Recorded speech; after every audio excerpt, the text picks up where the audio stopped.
ch1. You are listening at FameTV.info. Rays of light shone through the dark curtains, bringing with them the faint sense of afternoon. An alarm sounded, shaking the wooden tabletop with the phone's vibrations. The light sleeper still lying in bed reached over and fumbled with the controls until the sound receded. The room was silent. After awakening from a short lunchtime nap, Yuxing stared at the beige ceiling, eyes half open and half closed. She got up after a minute, mind completely at ease. She picked up a half full glass of cold water and drank it to soothe her throat. With the onset of autumn, the air had been very dry as of late. Grabbing her glasses, Yuxing entered the bathroom and washed her face, and after she dried off, she started to prepare for the day ahead. She lowered her bangs until they covered the entirety of her forehead like thick curtains. She put on thick glasses that obscured her eyes and rested heavily on her nose as if a mountain. She smoothed out her hair until it hung limply on both sides of her face. Even if 1/3 of her face was left exposed, the old thick framed glasses still managed to completely steal the show, drawing away all attention and becoming her most defining feature. Yuxing stared into the mirror. How ugly! She raised her hand and roughly slapped herself several times on both cheeks to rouse her spirits. With a straight face, Yuxing adjusted her expression into a serious and dull sort of look, then exited the bathroom, satisfied with herself. She made her bed, wore her jacket, and fetched her notebook, all in one fell swoop. When she opened the door to her room, she saw another door on the opposite side of the hall. There were 2 bedrooms in the small suite, each one having a bathroom. There was a small sofa and a coffee table in the common area, but no kitchen. Due to the safety risks, meals were handled by the school cafeteria. If you looked at other schools in Suzhou City, few of them had this sort of configuration. Yuxing walked out of the dorm. As the door closed behind her, she stood still and let out a deep breath. She had been there for a little less than 2 months, and yet she was still not used to it. How else can one explain that this was a place filled to the brim with money? The air in Lintian Private High School was certainly like no other. Classes started at 2:15.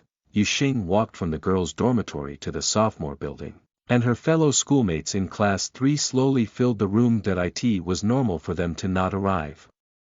Yet, those rich kids had a lot of things to work on every day, and studying was one of the many things that they were uninterested in. Just like in their student housing, regardless of which dorm it was, about half of the rooms were vacant most of the time.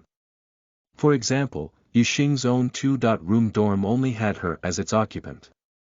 The rest of her schoolmates only occasionally lived on campus, and from time to time returned late or did not return at all. After preparing her things for her afternoon class, Yuxing got out a pen and a duty file notebook.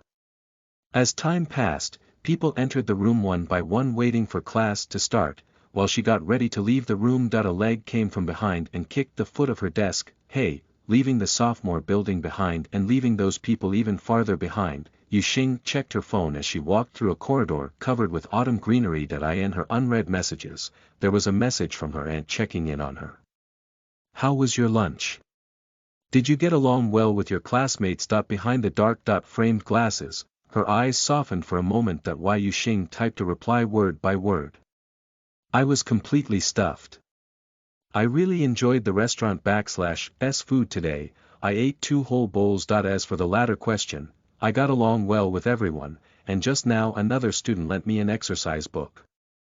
I was very grateful. I thanked her in my heart. Her aunt was probably waiting in front of the phone, as a reply came only seconds after.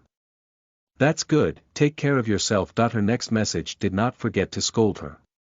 Next time, say thank you to people in person. Well, Yuxing's expression remained unchanged as she replied. Okay. She glanced up and saw that she was already at the end of the corridor, so their short conversation would have to come to an end. Class is starting soon. I'll talk to you later, Auntie. I'll miss you. Omega. She put away her phone and sped up, walking through a large sports field. The long and arduous journey was difficult to complete, and it took a while for her to reach the school gates. Translator /s note. Hi.